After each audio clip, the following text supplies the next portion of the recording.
I'm sure that everyone who is a cartoon fan is aware of the massive TV show called SpongeBob SquarePants, the adventures and fun times of an anthropomorphic sea sponge and his underwater pals. I'm all too familiar with the show, as I grew up with the show ever since it first started airing, right as the 90s were coming to their conclusion. The show has had such an expansive history over its 20 plus years airing on television, with stupendous highs like Banned Geeks and Chocolate with Nuts, to outrageous lows, like Boating Buddies and One Course Meal. These episodes in particular were all of the rave online, with critics and other fans of the show coming together to assassinate it and point out the serious number of flaws. I stopped watching the show before season 7 aired due to one particular episode. This episode is kinda flown under the radar in comparison to episodes like House Fancy or The Splinter. I later discovered why that was.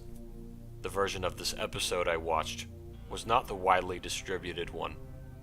I have no idea how this version of the episode came to be, nor do I really want to know how it happened. All I can say is how I acquired this particular version of the episode. I was active on forums at the time when 4chan and Something Awful were in their prime. The year was 2009, and I was still a massive SpongeBob fan, despite all of the terrible episodes that were released. I was in the forum chat with some other people discussing about their experiences with the show, how we found the show, our favorite characters, etc. However, one thing a particular user said caught all of our attention immediately. Do you want to see an unreleased episode of SpongeBob that will be released sometime next month? Obviously, we were skeptical of this user. This had massive computer virus written all over it. Curiosity welled within me, however. If this were legitimate, I could spoil this for my family members. So I downloaded some antivirus software like Avast and continued messaging this user. I was an animator on SpongeBob, hired to help things out when Stephen Hillenburg had chosen to leave the show after the movie. This user began. I mainly contributed to Season 5 and Season 6 episodes. This particular episode was cut due to it being deemed too dark for the kids to watch, and the official episode that will be released will be drastically lighter in tone, the user continued. I helped animate this particular episode before it was rewritten. I really enjoyed one part of the episode, before those greedy snakes fired me. They act as if kids these days are as fragile as glass. Whatever happened to the days like Ren and Stimpy and Rocko's Modern Life? Those pussies couldn't handle a clown at a damn carnival, the user ranted.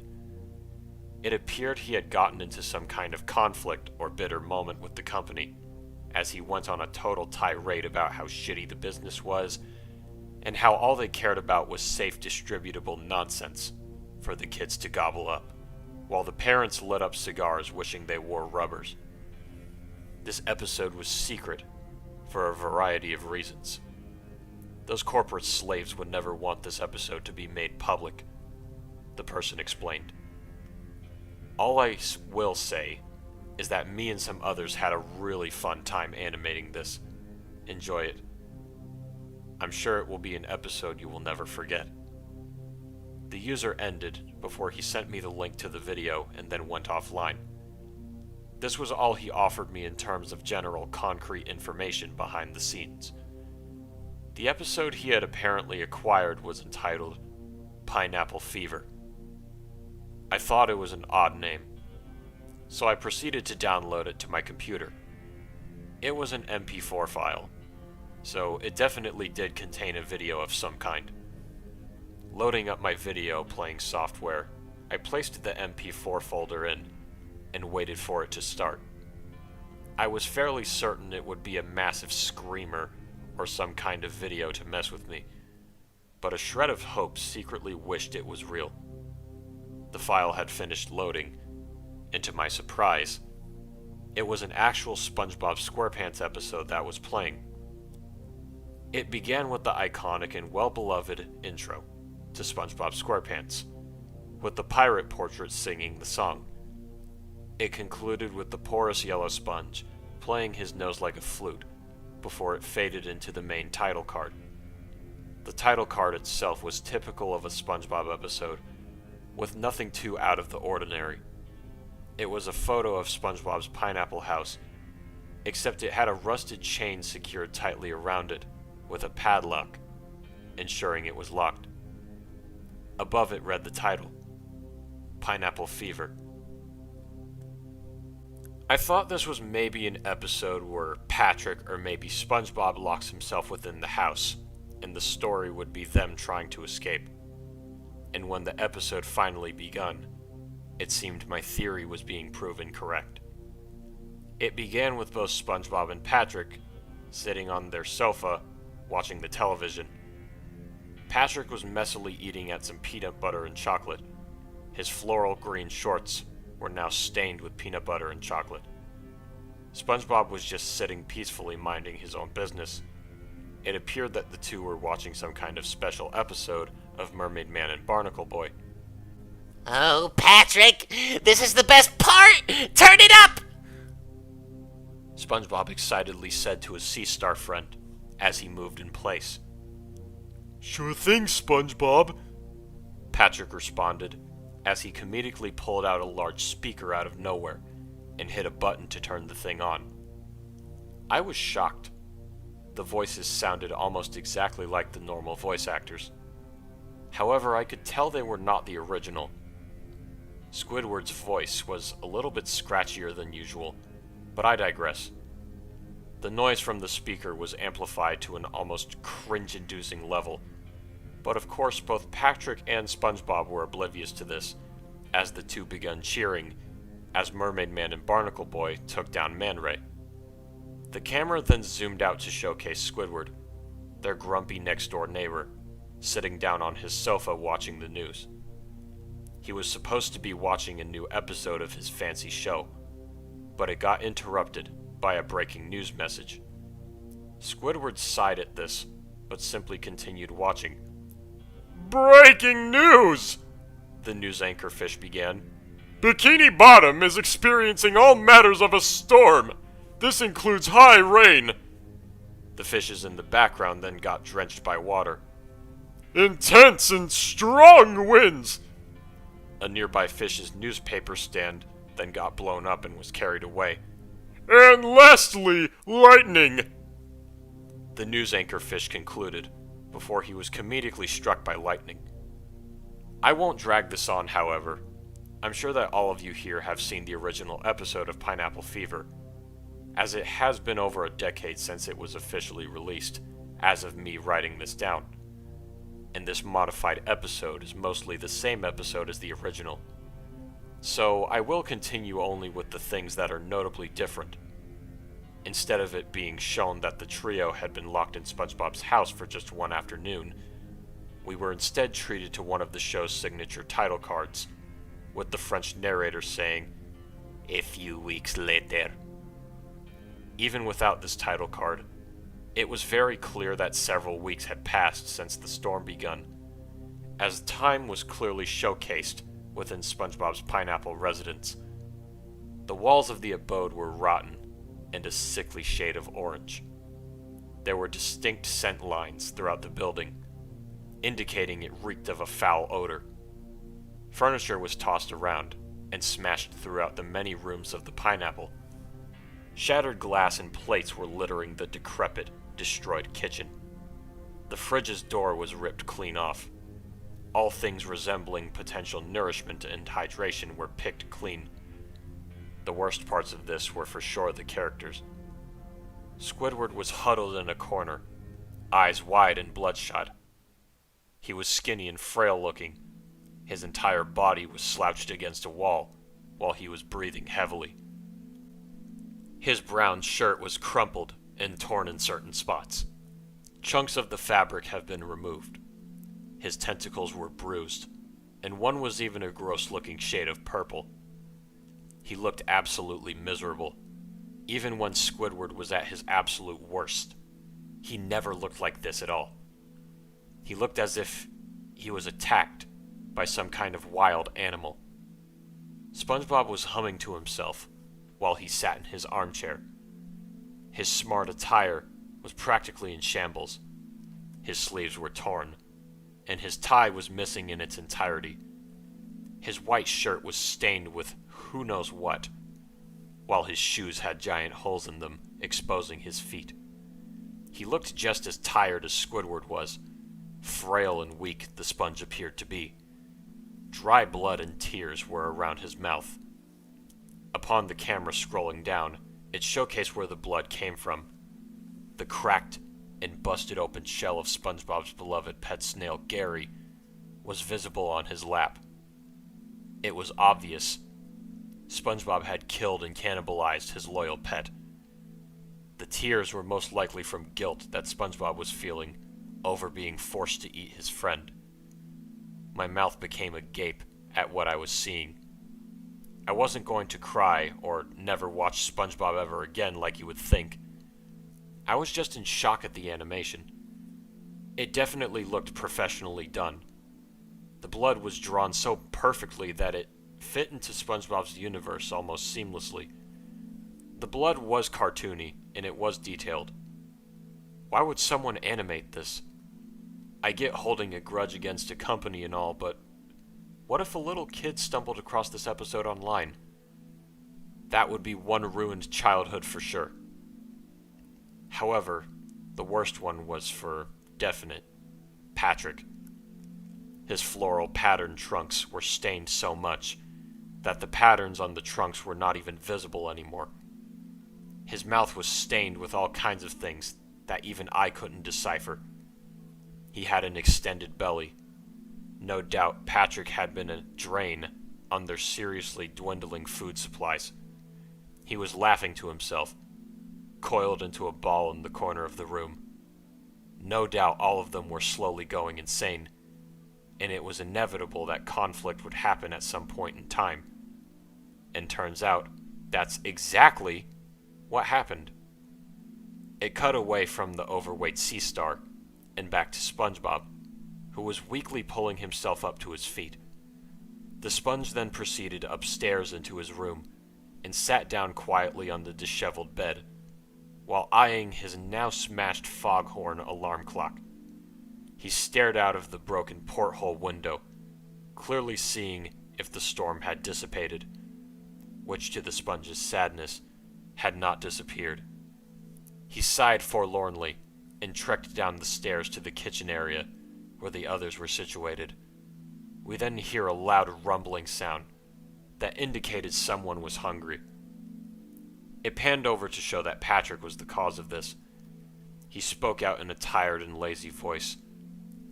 Squidward, where is all the food? Patrick, you ate it all! Squidward snapped back. In truth, he was tired of dealing with this fat oaf of a sea star. Throughout his life, he had done nothing but harassed, bullied, hurt, beat, and tortured him. And he was not in the mood to be dealing with him.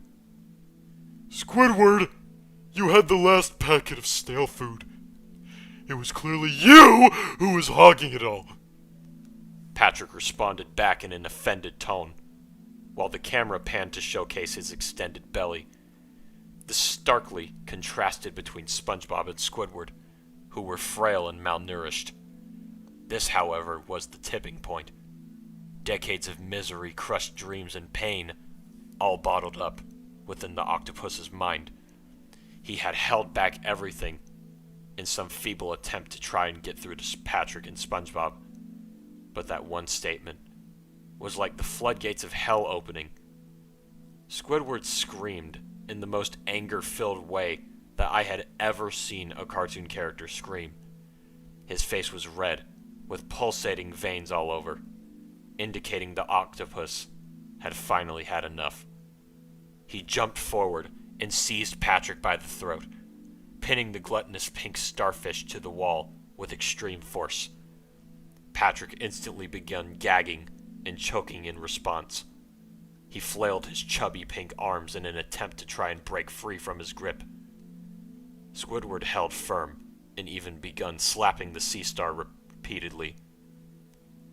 SpongeBob's eyes became wide at this, and he immediately began trying to pull Squidward off of Patrick.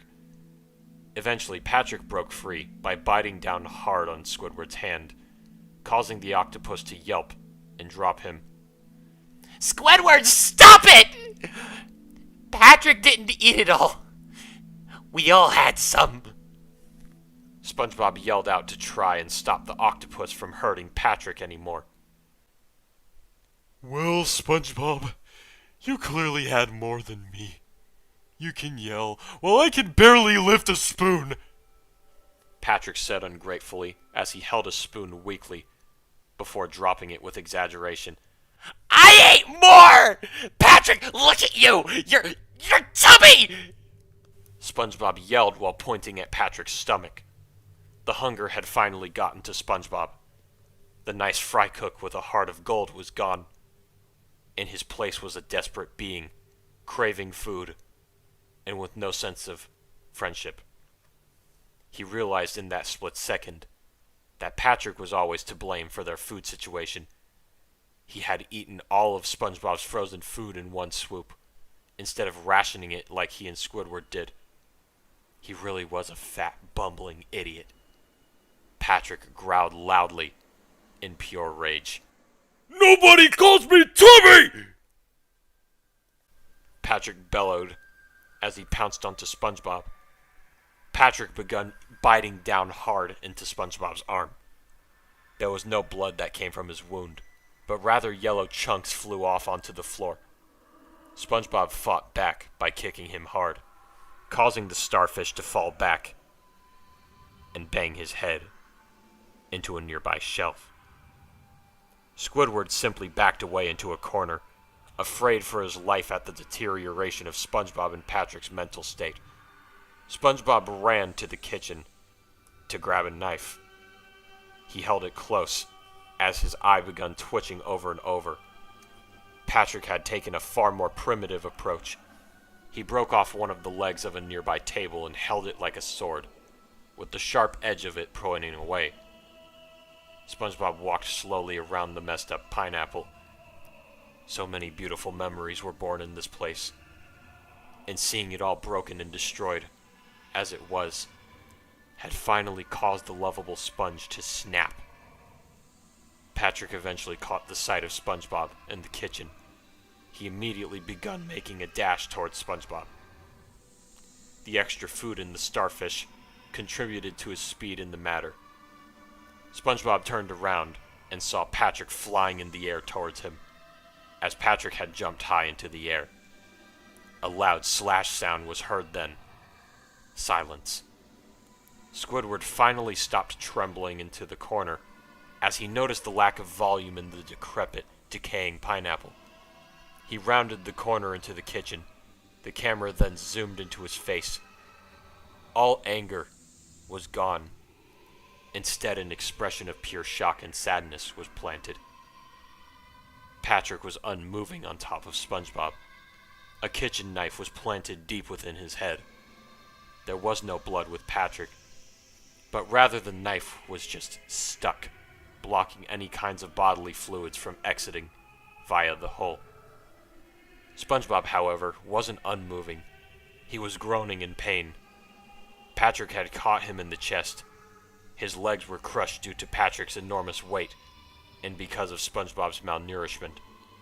Squidward then finally came back to Earth, as he tried to pull Patrick's body from SpongeBob's. After a good 30 seconds, Squidward was successful, as Patrick's form lay lifeless and on its side. Squidward had his arm wrapped around SpongeBob's shoulder, as a way of supporting him, as he attempted to get the fry cook back to his feet. But inevitably, a loud crack sounded, as SpongeBob dropped to the floor, his legs useless and damaged beyond repair. He could barely move. His breathing was slowly faltering. His eyes were barely open. His time was almost up. Squidward was too in shock to speak. He tried uttering something in the form of an apology, but SpongeBob weakly reached his hand up and shushed him. It was clear to Squidward in that moment. SpongeBob was never this annoying, absorbent bother that he thought he knew. He was truly a pure and nice Bikini Bottomite. Eventually, SpongeBob closed his eyes. His arms fell limp, and he breathed no more. SpongeBob was gone. Squidward begun sobbing hard as he tried shaking SpongeBob in some attempt to get him to respond. But the sponge's body remained still. Squidward laid down beside the two bodies, curled into the fetal position, and cried and cried and cried. The episode ended with a slow zoom out, as Squidward's crying grew more sadder and quieter, before the episode faded to black. I closed down the video link, and just remained motionless in my chair. I wasn't freaked out, nor would I never browse the internet again. I was just shocked. What the hell did I just watch? Well, one thing was for certain. The creator was right on the money when it came to this episode. It has now been a few years since this individual contacted me. He vanished shortly after sending me the link. The working theory was that he got into trouble with Viacom, but we will never know for sure. I have always had a fascination with episodes that were cancelled or were altered before their release. I wanted an episode that was like no other, and I got it. I guess what they say is true. Be careful what you wish for. You might just get it. But if you get it, you might not get it the way you want it. And that was Pineapple Fever alternate episode, written by the Dark Author. Review time. Not a bad story. Not bad at all. I liked how the episode was found, how it was presented. I liked how the creator of said episode was acting in chat like he was acting unreasonably ugly over his creation not getting accepted, and rightfully so. He comes off as a dick, and that's the point. And I think that was shown well. I really loved the contents of the episode as well, and how SpongeBob's death at the end genuinely felt like a real tragedy. I like how these characters, act like how they would in the show, just more serious in a situation like this. It's understandable why Squidward would break down into tears. It's, understandable why SpongeBob feels so guilty after eating his pet. He was forced to eat him. It's understandable. There was a really, really bad storm outside. If he went outside, he would have been blown away in an instant. I get that. Patrick being portrayed as, the worst person here makes a whole lot of sense considering how he was. In some of the semi-modern seasons, as I like to call them. There were only a select few things that I didn't like about the story. One being the narrator having to consistently clear up that this wasn't like other Lost Episodes stories online.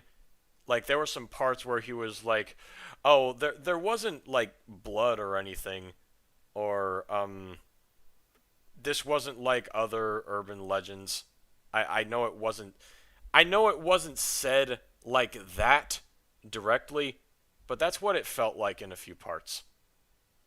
It's definitely more better of an example with the I wasn't going to cry or watch SpongeBob again, that part. Honestly, I would just take those out of the story entirely. Another thing that I didn't really like was the part where it didn't really summarize what happened in the episode at all. It just went, I'm pretty sure all of you have seen this episode, so I'll just get to the changed part. Not all of us have seen Pineapple Fever. not all of us are SpongeBob fans. So there are some people who may not know what you're talking about at all.